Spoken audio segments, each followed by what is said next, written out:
va poursuivre avec l'or qui semble avoir annihilé le mouvement baissier dans lequel il était coincé. Oui, l'or n'avait jusque-là pas profité de ces craintes.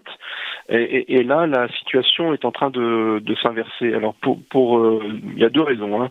La première, c'est qu'effectivement, les craintes commencent à se matérialiser par une réduction du PIB. On n'est pas encore, comme je disais, en récession, mais on pourrait, in fine, y arriver au fil des mois et notamment l'année prochaine.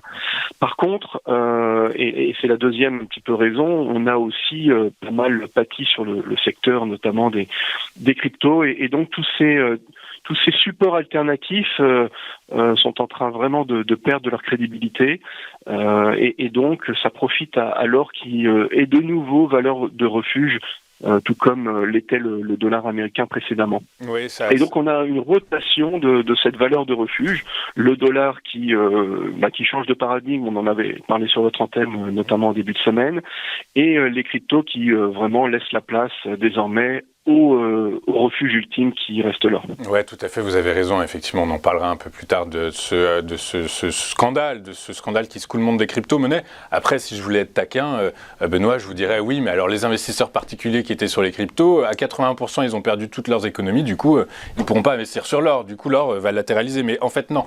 Quels seraient les niveaux de résistance qu'on pourrait calculer, que vous avez calculés sur l'or, Benoît ? En fait, le sujet n'est pas tant au niveau des particuliers, mais plus au niveau de la confiance générale sur les exchanges, sur les altcoins.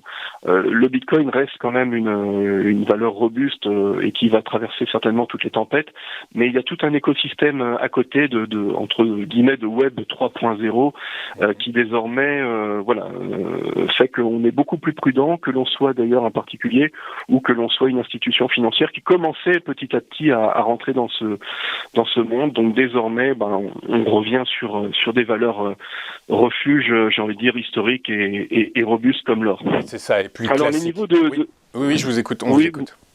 Vous parliez des niveaux de support. Là, on n'a pas vraiment de support, on est plutôt en train d'aller chercher une résistance. Donc on partait du support ultime vers 1600, 1615, 1620 en fait pour le plus bas ultime, et on a une accélération haussière.